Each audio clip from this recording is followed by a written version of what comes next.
Okay, today is the 10th class of our philosophy seminar, and we will discuss our relationship with God, or our relationship with the divine. Now, when I use the word God, that means anything that you perceive God as, anything that you perceive in any way that you particularly experience the divine. But let me say some general things. First of all, we're talking about a primal cause. We see in the universe that everything that happens, or that everything that exists, has a cause. This law of cause and effect. We know that there is a cause for this harmonium, or for this table, or for this moqueta. Okay? So we see a universe full of galaxies, full of planets and suns and stars, and we say this must have a cause. We see life, we see human beings, we see animals, we see plants, we see nature, and we say this must have a cause. Okay? So we're talking about the power, or the intelligence, or the consciousness, or the source from which all of creation has come forth. Secondly, we're talking about a sustaining power, because there is not only a cause of what we see, but there is a power sustaining what we see. There seem to be laws in motion.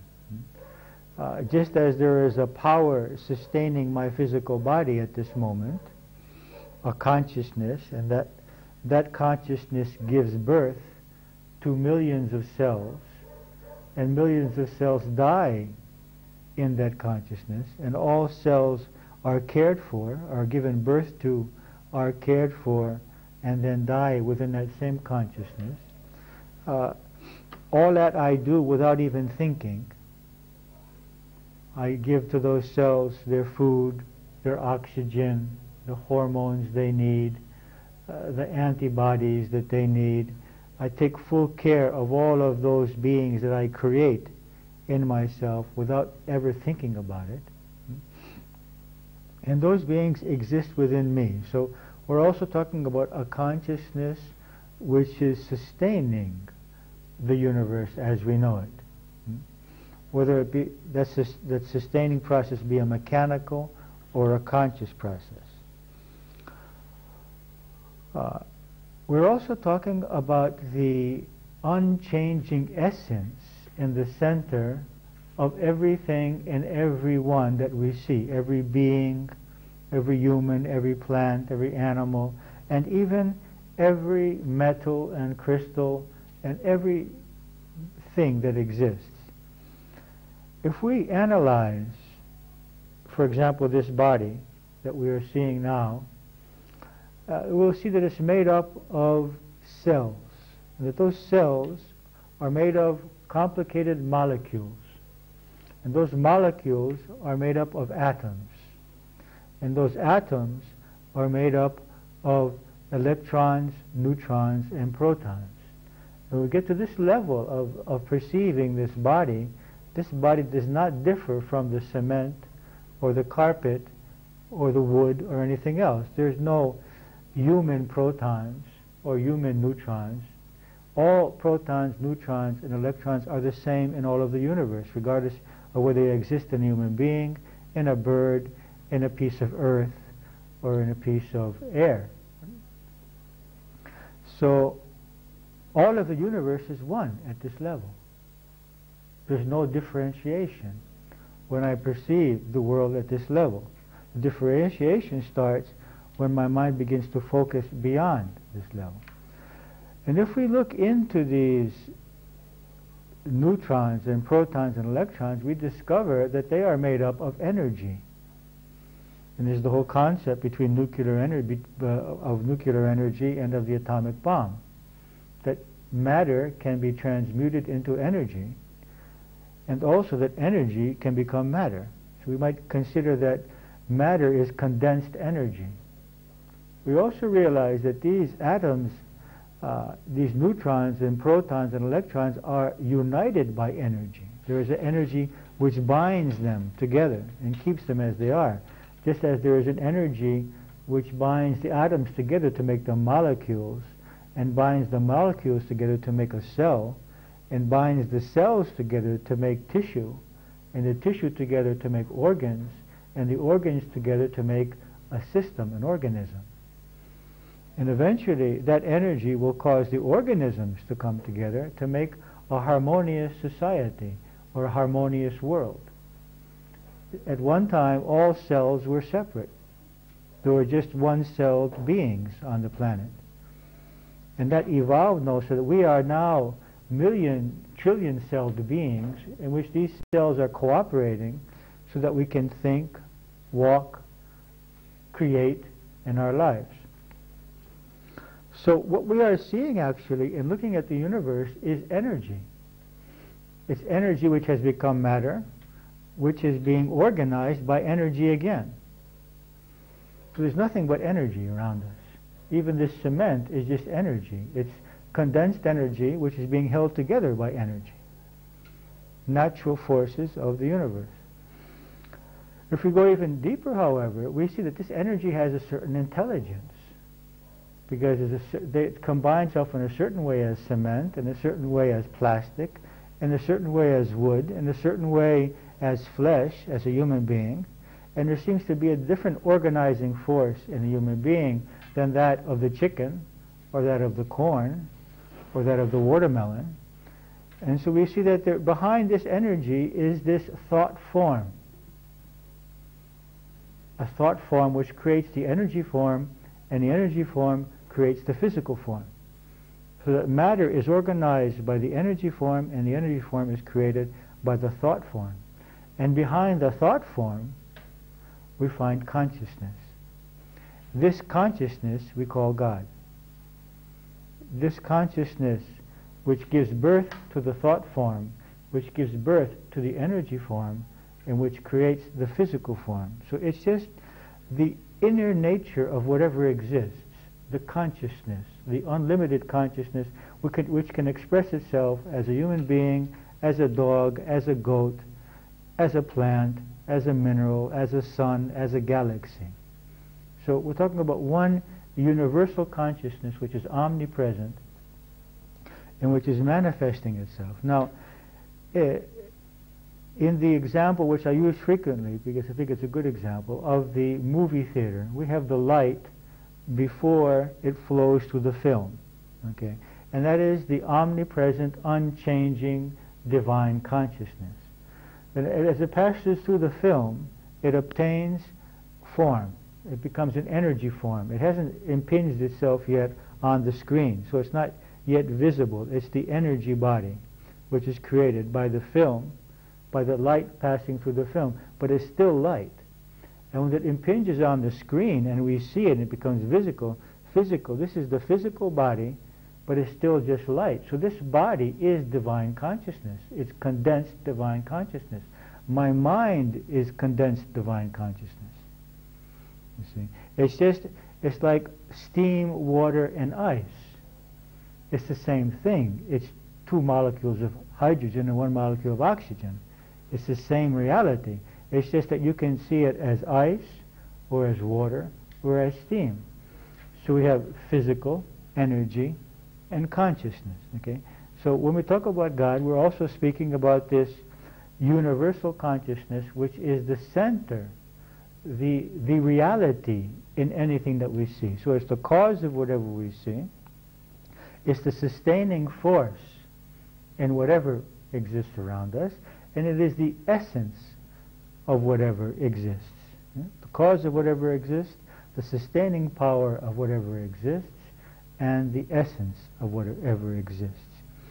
And to understand the sustaining power, again we use the image of the screen. That is, at any moment, if that light stops passing through the film, the image will cease to exist on the screen.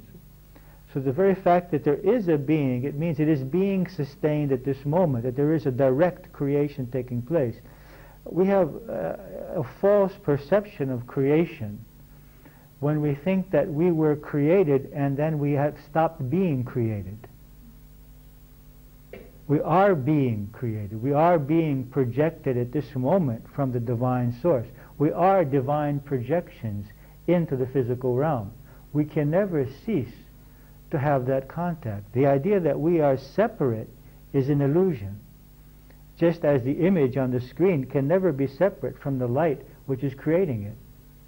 This idea of creating something and then not being separate from the creator is one of our greatest illusions.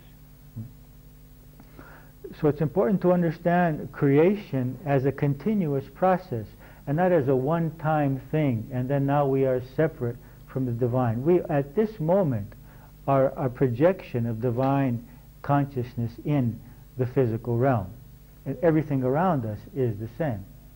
And from the moment that projection stops, then that energy is withdrawn into other realms, into the non-physical realms, and this physical body dissolves, it decomposes. It has no reality in itself. It's just a temporary wave of matter. You know, it's a focal point through which divine consciousness is attracting to itself the matter that it needs to create this physical vehicle. From the moment this consciousness no longer needs this physical vehicle on the material level, it withdraws itself and the physical body decomposes. It has no reality. And it's a shame that we live our lives so focused on this such a temporary phenomenon. Now, discussing our relationship with this consciousness or being, there is no correct and there is no wrong relationship. This relationship, just as every other relationship, is in a personal matter, and each person has the right to develop the type of relationship that they would like to have with this universal consciousness. But it is good to have a relationship, because most of us don't ever think about it. It seldom crosses our mind, except when we have problems. And so if we have problems, we start asking for help. So it is good to develop this relationship. Now this relationship is evolutionary. It is evolving from a relationship, and we see the divine as something outside of ourselves, to perceiving it as an essence inside of ourselves. From a relationship, and we see the divine as something very far away and distant, to something which is close. It's an evolution from seeing the divine in specific places, such as in churches or temples or mosques, and seeing it everywhere. It reminds me of a story in which a monk was wandering and he sat down near a temple to eat an orange, and he had his feet in front of him, and the feet happened to be towards the temple. And this monk came out, this priest came out very angry, because in India it's very rude to have your feet towards anybody. You wouldn't sit with your feet out like this. And he said, how could you sit there with your feet towards God's house? And the wanderer said, I'm very sorry. Please tell me where I can put my feet where God is not. And of course, the priest understood something very clearly there. That God is not limited to this temple. God is everywhere, and anywhere he puts his feet, God is going to be. Also, it's an evolutionary process from seeing God as a judge and as a wrathful God to a loving God. That is, seeing God as something distant, who has created me, who judges me, who will punish me, to seeing God as a father, as a brother, as a friend, as a lover. Now there are three words in Sanskrit which describe this relationship. With Dvaita is the first stage of our relationship. Dvaita means dualism. In this case, we see God as a creator, as a judge, as a punisher, as something very austere and far from us and unrelated to us. In the second case, it's Vishta Advaita, which means relative monism, that is relative monism, which means that there is only one being, in which we experience God as a father, as a friend, as a lover, as a source. Christ used the image of I am the vine you are the branches. Okay, so the branch is definitely united with the vine. It's a part of the vine. It's not this separate thing, you see. And Advaita, that is without dualism, that is, there is only one. We realize that there is only one being, and that our relationship with the divine is like the relationship between a drop and the ocean. We are made of the same thing.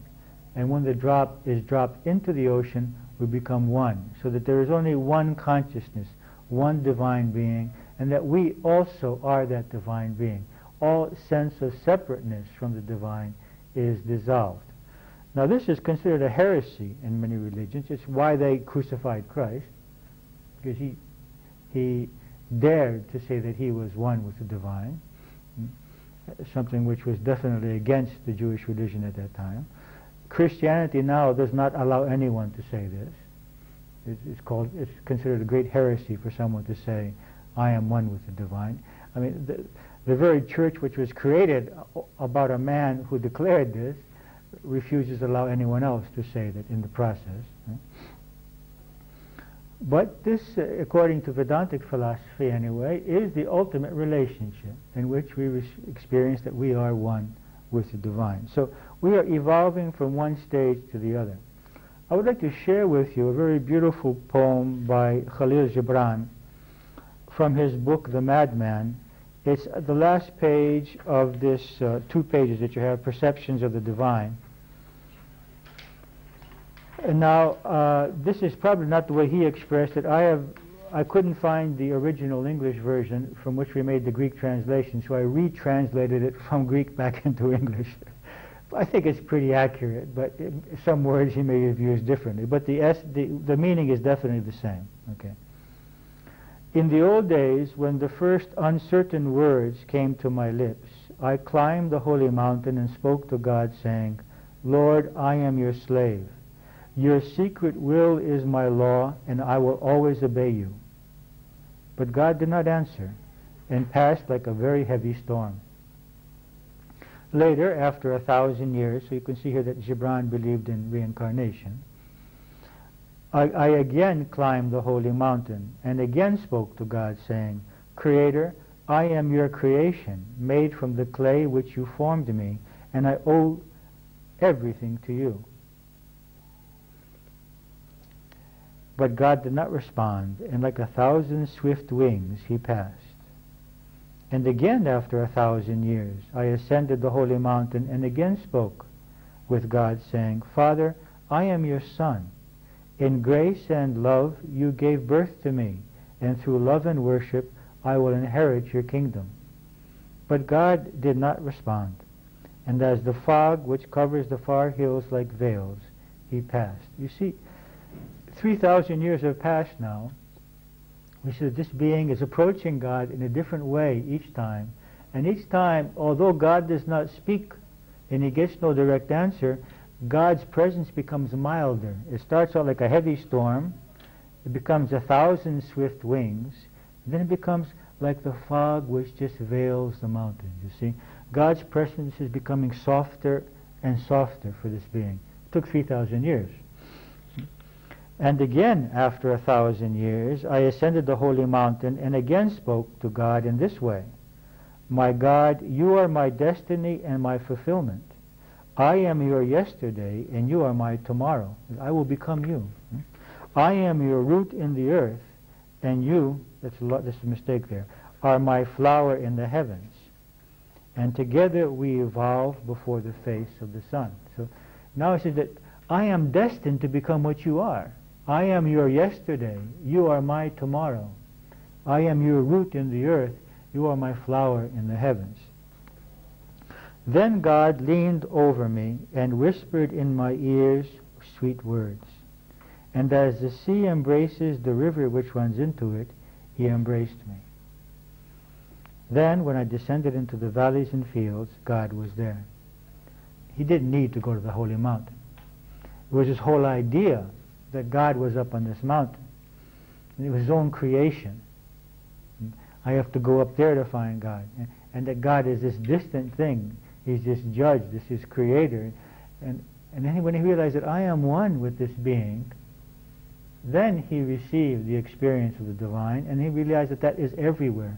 When he went back down from the mountain, he realized that it was all his own imagination, that God was far away from him. And there's a very beautiful poem which describes so simply this evolutionary process in our relationship with the divine. So gradually, our experience of the divine needs to be a daily experience. It's not something which is limited to church or temple or mosque on Fridays or Saturdays or Sundays, depending on when you go to which. It must be a daily presence.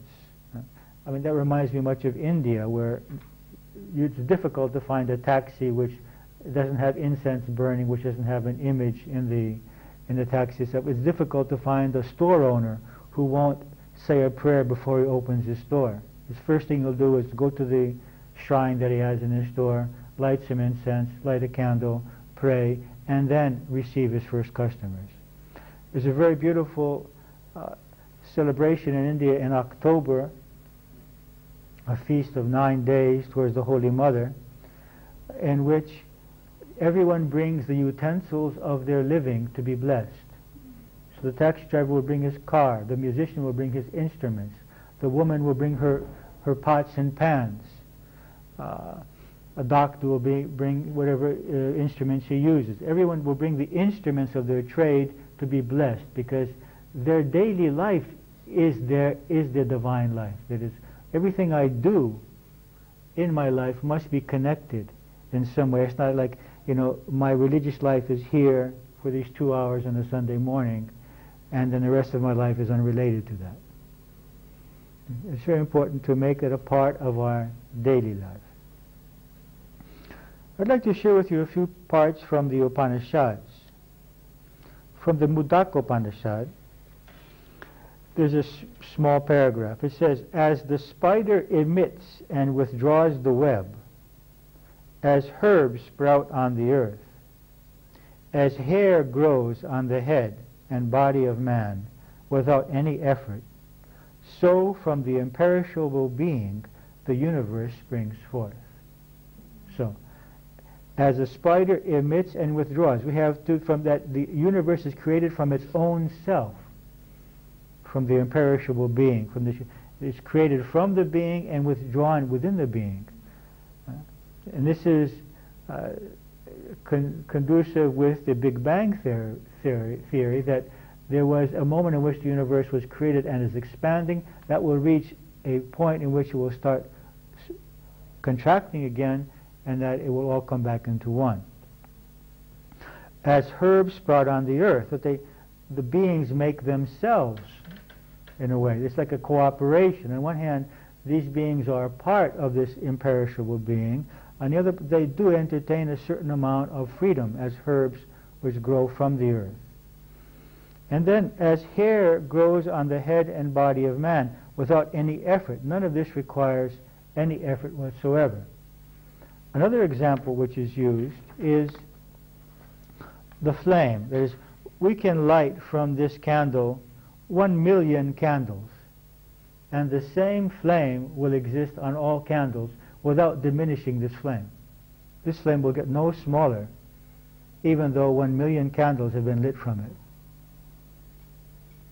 So the universal consciousness is not in any way diminished by its creation of whatever exists. It remains the same, whether creation exists or does not exist. And there's no way lessened by creating or absorbing into itself. Another example is the oil in the sesame seed, from which we make tahini. It says you cannot see the oil, so you cannot see the divine in the human being. But by a process, you can separate the oil from the seed. Whereas you can't see the butter in the milk, but by a process you can separate the butter from the milk. So in the same way, the Upanishads say that this divine consciousness is permeated in all the being, just as the oil is permeating all of the sesame seed. But by spiritual practice, by meditation, by exercise, by discrimination, you can separate the divine consciousness and become aware of that as separate from the body. Because at some point we're going to leave these bodies, and these bodies are going to decompose. We are separate from these bodies. Many people want to say, I am also the body. I am not also the body. I am a consciousness which is temporarily occupying the body. You would never say you are your car. You would never say, I am also my car. Because you know that the car is a temporary vehicle. You're going to get in it, you're going to go, and you're going to get out. And this body is a temporary vehicle. We are not also the body. We are a consciousness which temporarily enters the body, uses it for as many years as we use it, and steps out of it. So we are not also the body. The body is a vehicle which we are temporarily using. We need to respect it, care for it, keep it healthy, keep it clean, so that we can do our functions on the earth, execute our functions on the earth, but we are not it. It's very important to make this discrimination. There's a very beautiful description in the Bhagavad Gita concerning God. What is God? Beginningless, well beginning, transcendent, eternal, beyond all that is and that is not. All hands, eyes, feet, heads, and faces are His. There's no face which is not His, no hands which are not His. All things exist within Him. Life of the He is the life of all senses. There could be no sense without this divine. There could be no awareness of senses without this divine consciousness, but is not affected by those senses. He sustains all life functions. He lives in the live, that is in those who are living in bodies, and the lifeless, even those living without bodies. He is subtle beyond mind's grasp, so near and yet so utterly distant. Undivided, He seems to divide into objects and creatures. Just as the light which goes through the film, although is one light, can appear as an army of 5,000 fighting another army of 5,000, but there's only one light creating both armies. I mean, there is no other source for the bad guys. We have to realize this. There's just one source. It is creating the bad guys and the good guys. No one can be created from another source. There's not a separate light creating the bad guys and a separate light creating the good guys. One light goes through the film and it creates everything. And the earth they're standing on, and the heavens above, and the trees and the animals. There's nothing in the buildings. There's nothing which is not a manifestation of the one light. Undivided, He seems to divide into objects and creatures. Projecting creation forth from Himself, He upholds and withdraws it. He projects creation and then withdraws it. He projects it, He upholds it, and He withdraws it. He projects a human being, upholds a human being, withdraws the human being. Projects a dog, upholds the dog, withdraws the dog. It's just a consciousness going into matter, coming out of matter. There's no death. And we cry for nothing. We fear death for nothing. We should fear birth. Birth is a much more unpleasant experience than death. Death is an experience of liberation from physical limitation, and birth is a process of going from a much more unlimited state into a very limited state. And everyone who has experienced through hypnosis, we will discuss this as we discuss immortality in a few weeks, the death experience is almost always a negative experience, and the birth experience is almost always a negative experience, and the death experience is almost always a positive experience. He is the knowledge in the indwelling heart, and he is the witness of the body-mind.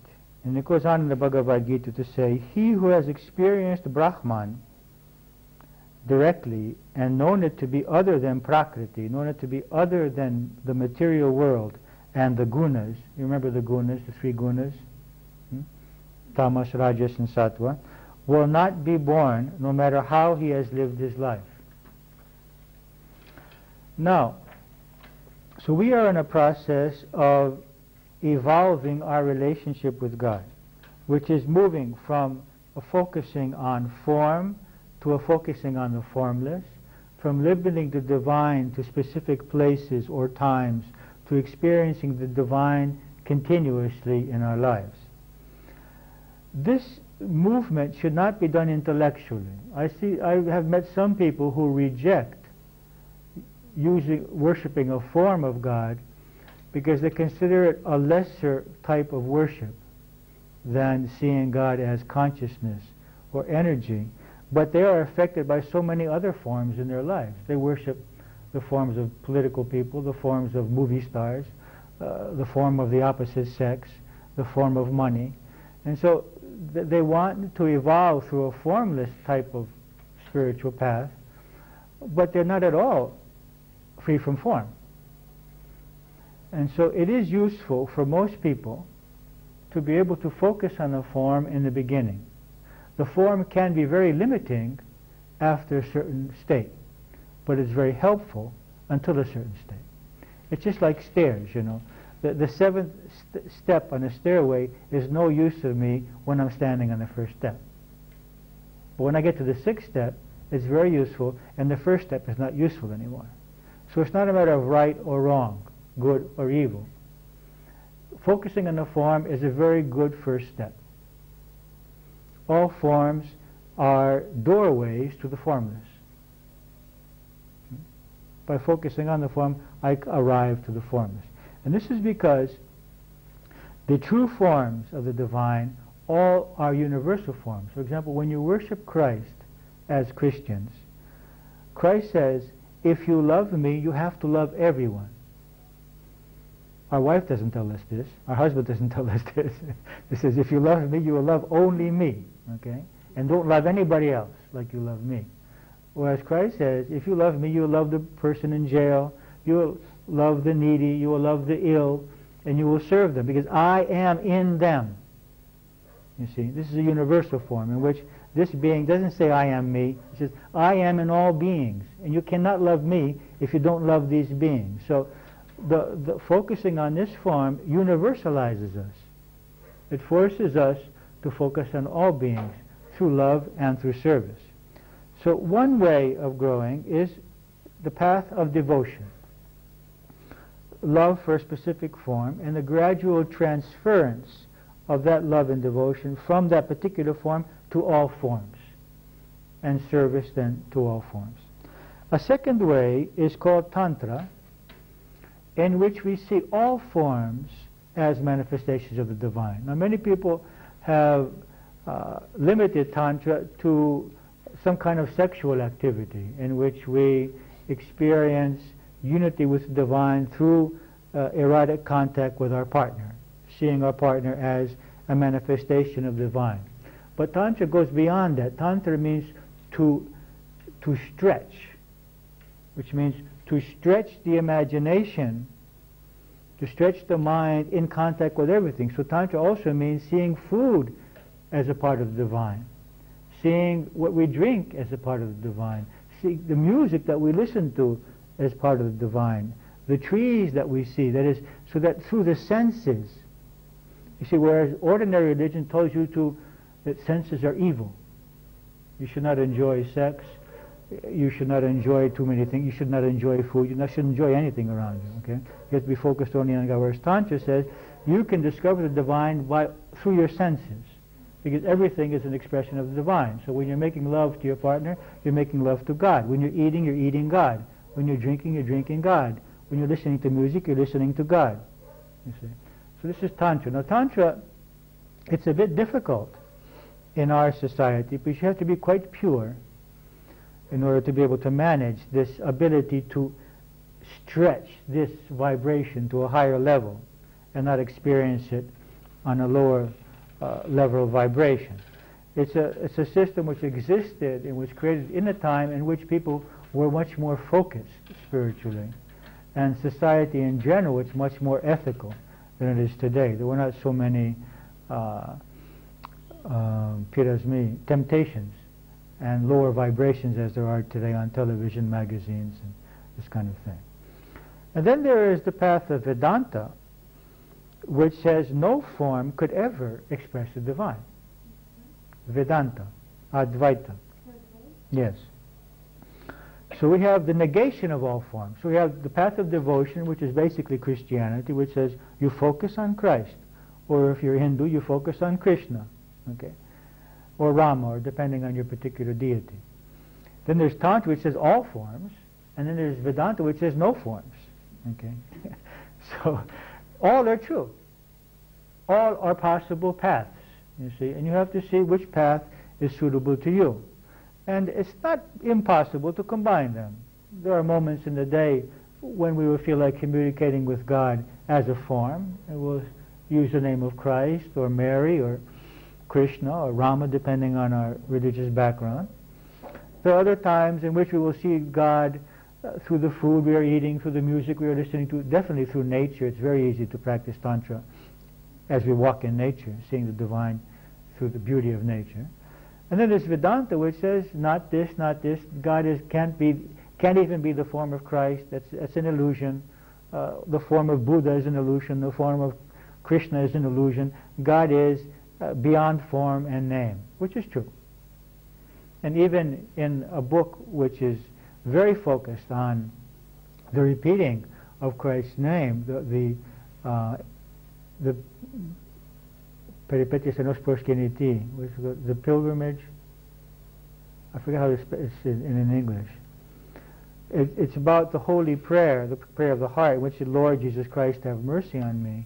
At some point, this monk is taught that if he really wants to focus on Christ, he has to see Christ as light and not as a form.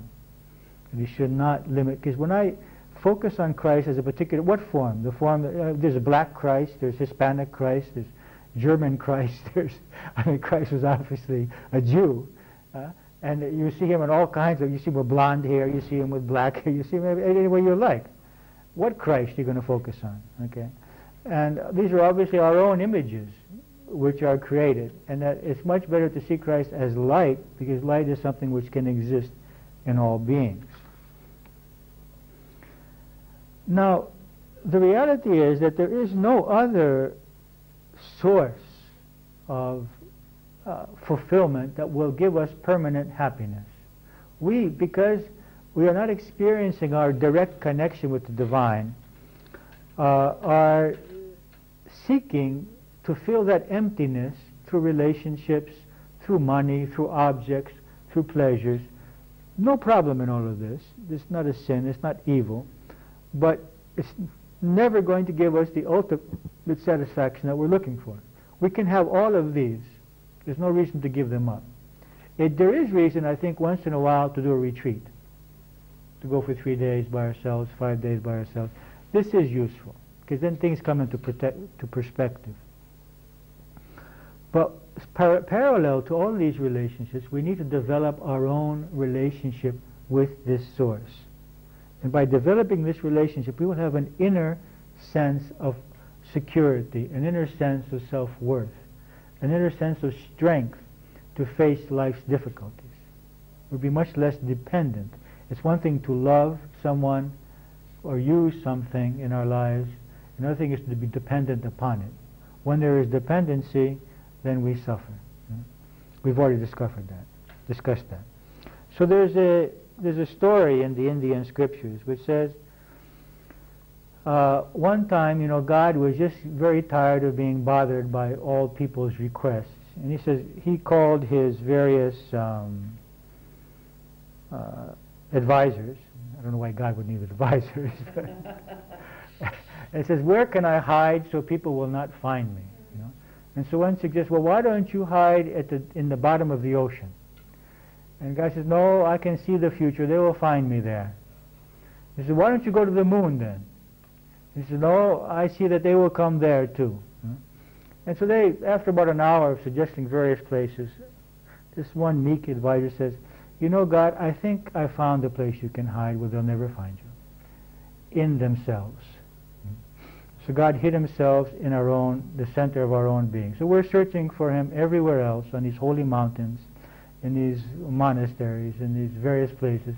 And he's just in ourselves, okay? And it's not even a he, okay? It's a she, it's an it. It's beyond gender. It's a shame that we have to put a gender on it, okay? So what can we do to develop this relationship with this divine consciousness which is within us? In the same way that we would develop any relationship. In any relationship we need to communicate on a daily basis. We want to love. We want to give and to take in their relationship. We want to have the other person in mind. We want to be true to the other person. We want to visit them often. Any relationship that I want to develop, I will do all of these. It doesn't matter if it's a person, a dog, a cat, or the divine. Now, as far as visiting often, God is omnipresent, so there's no particular place that we have to go. But visiting here means turning the radio of our consciousness to that station. Okay, God is present, the divine consciousness is present in this room, but are we focused on it or are we focused on something else? So basically meditation is the process of visiting, in which we stop focusing on external stimuli and we focus on this inner consciousness. Now, as far as communication goes, this is called prayer. Prayer is simply speaking with God. Now, prayer could be traditional written prayers, or there can be an informal, sincere communication with a divine being. Both have their value.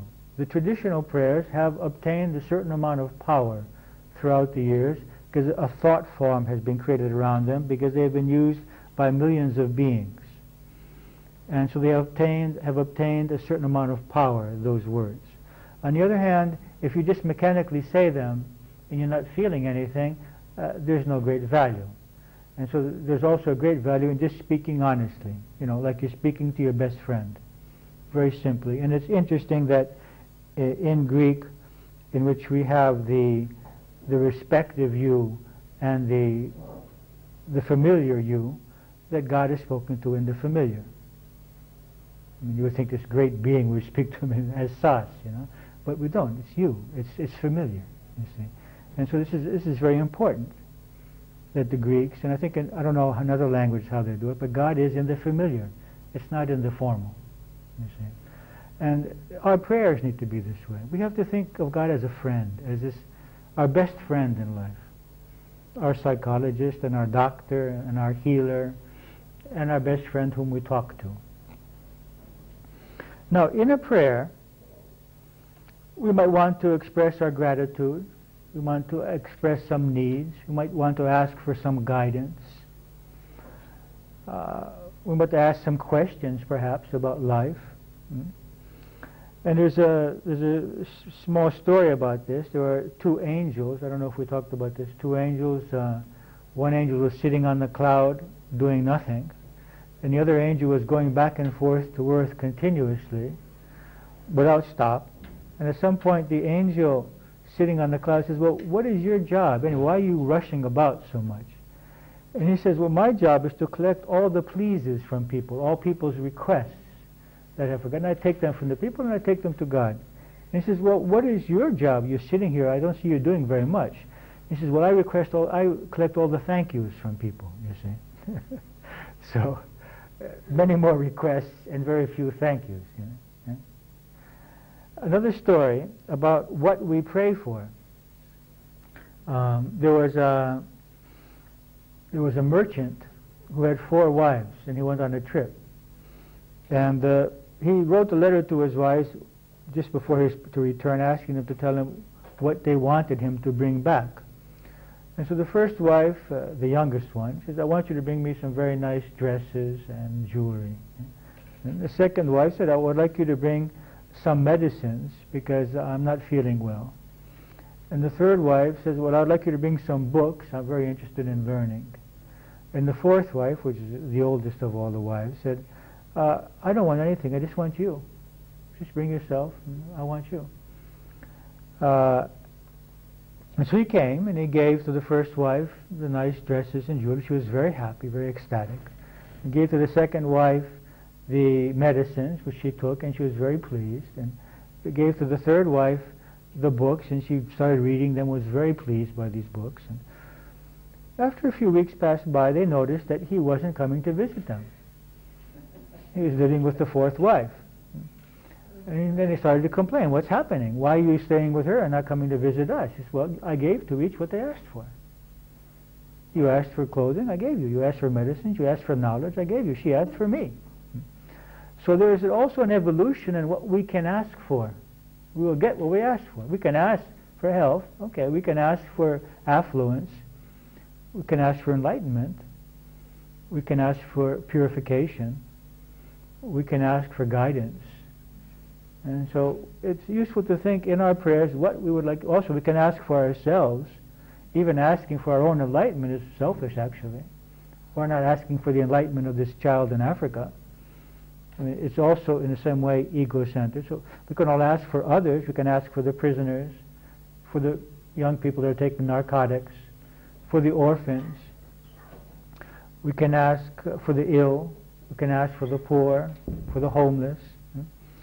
So we can ask for ourselves, we can ask for others, we can ask for world peace. So we might want to evaluate what we are asking for, what kind of relationship we have, and what we are asking for. So we have meditation, we have prayer.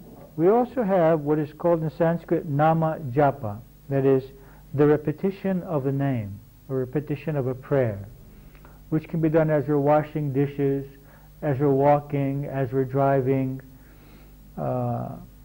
anything that we're doing mechanically. At that time we can repeat a prayer such as, Lord Jesus Christ, have mercy on me, or may Lord bless all beings, or any kind of prayer or name which is suitable for us. Just one moment, please.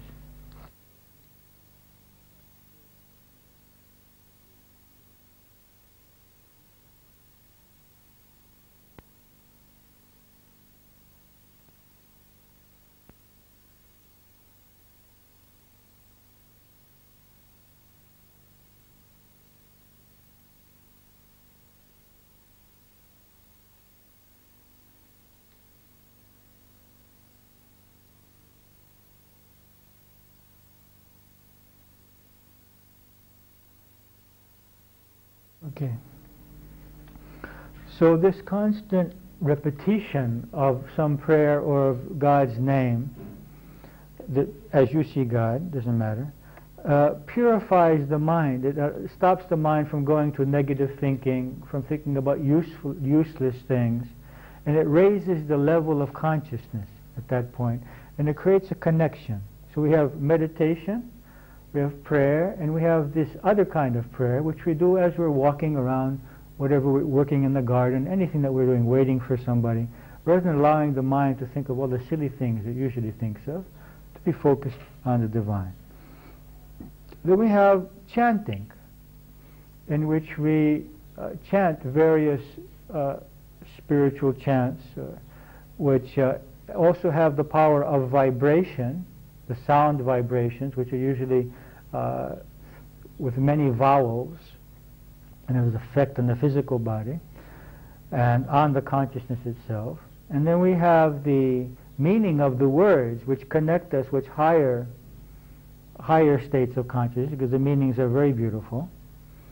And then we have this emotional stimulation, the stimulation of higher emotions rather than lower emotions, the opening of the heart when we chant.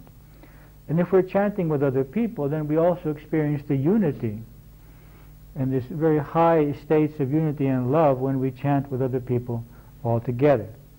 So we have meditation, we have prayer, we have the repetition of the name, and we have chanting four very powerful techniques for connecting with the divine. Besides that, we have the reading of the scriptures, depending on our particular religion, both the teaching of that religion, but also the lives of the saints, of the higher prophets or saints of that religion, which are like examples to us, and allow us to relate to our lives, to their lives, and to get inspiration and faith, how we might be able to face some difficulties in our lives as they faced many difficulties usually. Another aspect of this relationship is to dedicate our actions to the divine. That is, when I do something, to offer the result. Because one of our main problems in life is our attachment to the result of our actions. For example, we try to bring our children up right. Okay? One thing is to try, one thing is the motive that we have, the love that we have, and the effort that we have, and the other thing is the result. The result may seldom be 100% what we would like in life, or any other effort that we make. So another aspect of this relationship is being able to surrender the result, not the effort. The effort is ours. The result, however, belongs to this divine being who is wise and is able to calculate all of the karmic effects, what each being needs for its evolutionary process. So placing our children's health, surrendering the results of our economic efforts. That is, this allows us to relax. It's like we have this very good friend whom we know is controlling the universe. We know that we have to make our effort, but we're saying, I have faith that you are going to let justice take place here. So it's like we are doing what we can to create the reality that we want, but we're saying, let your will be done. This is surrender. Surrendering the result. Actually, when you look at it clearly, we don't have much choice. The only thing that we can do is make our effort. From there on, the only choice is to be angry and upset and fearful, or say, you know better. I'm not saying give up the effort. The effort we will continue to do until we die. But rather than having so much anxiety about the result, a part of faith is having faith that the result is wise. I mean, there is a piece in St. Paul's writings which says that not even a piece of hair can move on a man's head without God allowing it. Which means that nothing can happen in our lives without this divine being which is controlling all the universe allowing it to happen. Now there's a big difference between allowing it to happen and causing it to happen or wanting it to happen. I'm not saying that this divine being is causing it to happen. We are causing it to happen by our choices throughout our incarnations and by what we have come to learn. I'm not saying that it desires it to happen. I'm saying that he's allowing it to happen in this dynamics of all these laws of the universe so that we can evolve and grow through that. So this has been allowed to happen to me because it is just. It is the just result of all of my previous actions, thoughts, and words, and it is exactly what I need for my evolutionary process because I can learn through this. And it is wise. It is just and wise. So it is a part of this relationship with the divine is believing in its justice and its wisdom. We, however, are responsible to continue trying to create the positive reality we want to create, but to be relaxed about the results. Another way is to see ourselves as instruments of the divine, or to desire to become instruments of the divine, and that is to take energy through our meditation, our prayer, our repetition of the name, and our chanting, and then transform that energy into action. So that in our lives, just as the plants take energy from the sun and transform that energy into sugars and carbohydrates and fats and proteins, giving us fruit and giving us grains and giving us the beauty of their existence. then human beings are transformers of spiritual energy, as the plants are transformers of sunlight. And we take spiritual energy and we transform it into creative energy, into love, into creative power, into actions in our lives. So each of us is a spiritual transformer in which we can receive more and more energy and use this to beautify our lives and the lives of the people around us. And this is our function on the earth. We are co-creators. And I would say that we are the instruments of creation from now on. People say, I don't believe in God because why doesn't He correct the problems on earth? But we are God. We are God's fingers on earth. He has no other fingers to correct the situation on earth. We are the fingers in earth. Through us, society will change. It won't change by itself. There's no, I mean, Christ came and left, Buddha came and left, Muhammad came and left, Krishna came and left. None of them had the power to change society. This divine consciousness does not, has given free will and it does not take it back. We, of our own free will, have created hell on earth, and we, of our own free will, have to create heaven on earth. So we are the fingers of the divine consciousness in the physical world, and this is our function, it's our purpose, and this is why we're here. This is what we're doing here. It's to awaken to this consciousness, and the simplest part is just being loving to our family. And then if time is left over, serving somewhere in society. There are many refugees here in Greece. There are also homeless. It's become a modern city now. We have homeless too. There are poor. There are orphans. There are old people. There are blind people. There are also orphans who are handicapped. So many aspects of the divine. This is all God. This is all aspects of the divine, which we can give a few hours a week. And so another aspect of developing this relationship with the divine is serving the divine through its various forms which are needed. And this is a basic statement in the New Testament, in which Christ says, when we get up there, in there, whatever it may be, God will say, well, you can't come in because when I was ill, you didn't help me, and when I was in prison, you didn't come and see me, and when I was poor, you didn't help me. And we'll say, well, when were you like this? He says, well, everyone that's like this, I am these beings. I am all these beings. So I would say a major way of developing our relationship with God is through selfless service. That is helping people around us a few hours a week, or as many hours we can,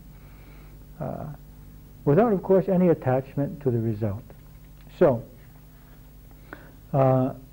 in conclusion, our relationship with the divine is a very important aspect of our lives, which probably needs to be in some way enhanced, strengthened.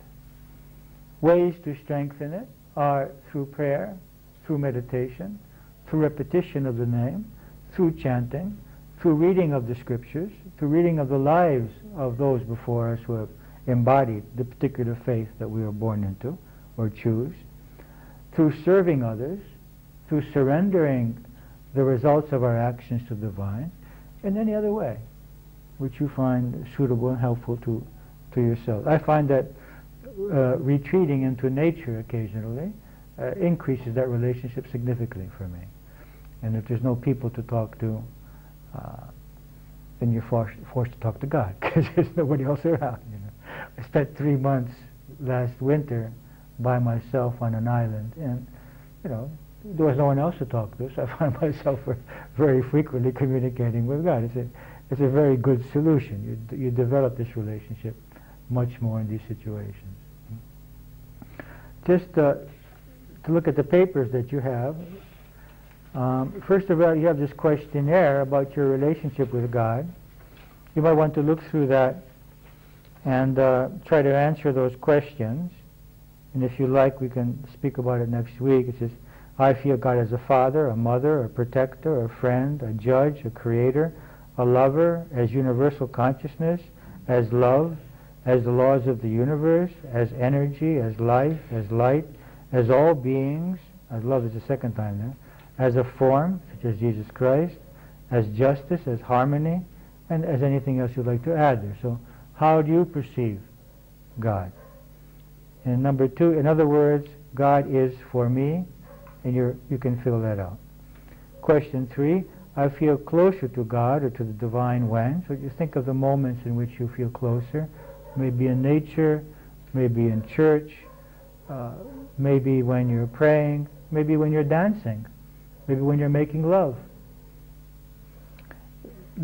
B, I feel distant from God, divine when I'm angry perhaps, when I'm feeling guilty, when I'm worrying, when I'm fearful. Some of my beliefs are that God loves me regardless of what I do or not. God punishes me when I'm not okay. God is not aware of my presence or is not concerned about me. God is watching me and caring for me every moment. I am very far from God. I am unworthy of God's love or help. I am close to God. God will protect me.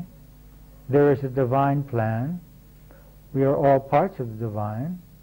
God loves the saint and murderer the same. God lives within me in all other beings. I am divine. God is the inner essence of whatever exists. God exists more in church and temples than in other places. God loves Christians or any other religion that you belong to more than members of other religions. 5. What I believe that God or the divine asks of me. What I ask from God or the divine in our relationship. What I believe I can do in order to improve my relationship with the divine. Now, write a letter to God, to the divine, as you perceive him, her, or it expressing. To whom you are addressing yourself. Describe how you perceive the being you are writing to. How you feel towards that being. Any gratitude which you feel for positive or even unpleasant aspects of your life. How your life is going. Questions which you would like answered about life, yourself, others, and especially about decisions which you have to make. Help you would like, and anything else you would like to express. So, if you feel like it, for next week, try working out this questionnaire about your relationship. Now, this other page is various perceptions of the divine from the Bible, from the theologian Bishop Callistus Ware, who was an English citizen but a teacher of Orthodox Christianity. He's a professor and bishop. Then from some scientists, Albert Einstein and various other scientists. Then we have a piece on the second page from the Sufi poet Jalaluddin Rumi, a very nice piece. And then also a number of pieces from Satya Sai Baba. I think you will find these pieces interesting. We don't have time to look at them now. Let's just look at the pieces from the Bible itself. The kingdom of God does not come in such a way so as to be seen. The kingdom of God is within you. So we realize that this is not some place. It's a state of consciousness. These are the words of Christ according to Luke. Surely you know that you are God's temple and that God's Spirit lives in you. These are Paul's words. Christ is in you, which means that you will share in the glory of God. And Jesus answered, it is written in your own law that God said that you are God's. We know that what the Scripture says is true forever, and God called the people gods. So there are a number of pieces from the New Testament itself which affirm the presence of the divine within us. Okay. So let's do our meditation, and then we'll see if you have any questions. Okay.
You sit with your body straight, your eyes closed.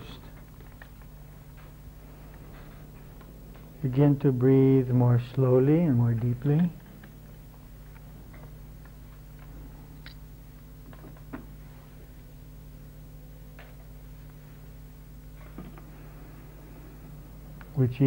With each breath, become more peaceful, more relaxed.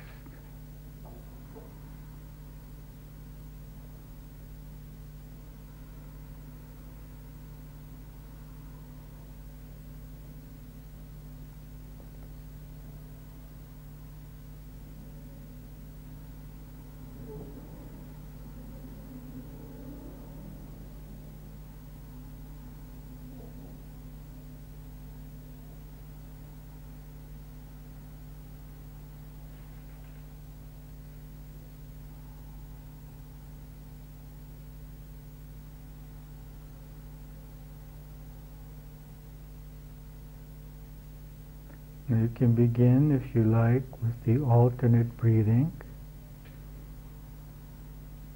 alternating nostrils so as to balance the energy.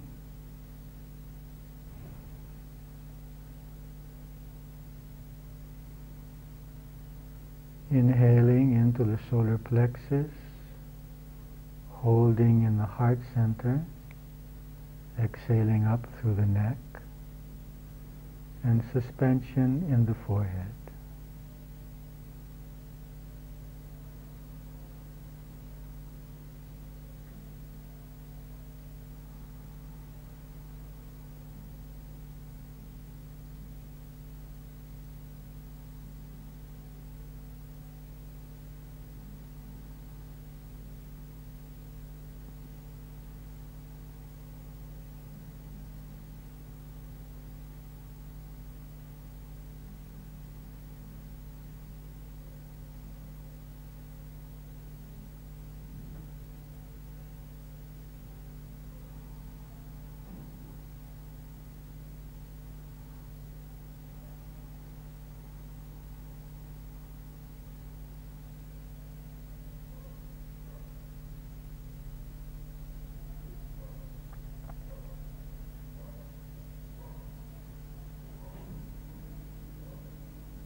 Focused on your breathing.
Now, you can gradually allow your alternate breathing to complete.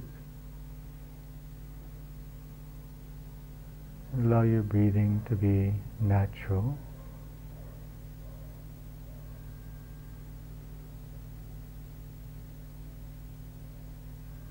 Make sure that your body is relaxed, that your legs are comfortable.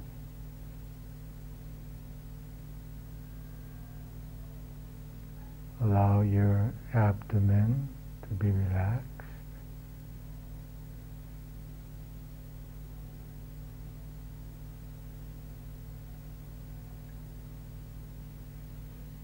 Allow your solar plexus to relax.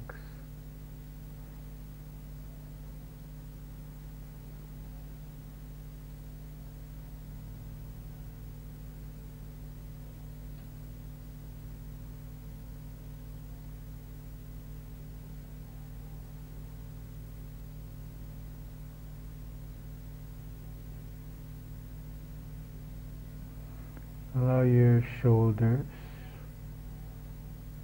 to come back and down in a relaxed way.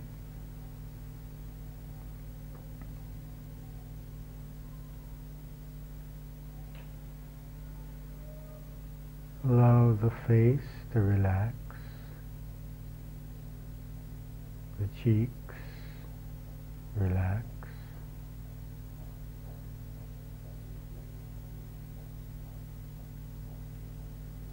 The eyes, allow your eyes to relax.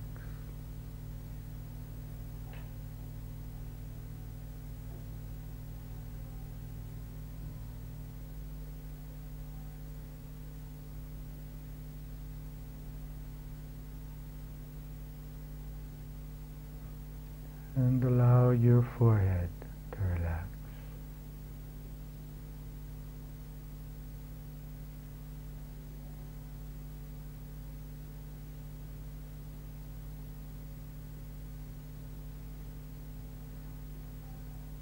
Now take time to focus on the divine in your own way and to communicate sincerely, naturally, with the divine.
Now, begin focusing on your chosen object of concentration, bringing the mind back again and again to that.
gradually relax your body position and your concentration.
Okay, I wonder if you have any questions or anything that you'd like to say about today's class, about our relationship with the Divine.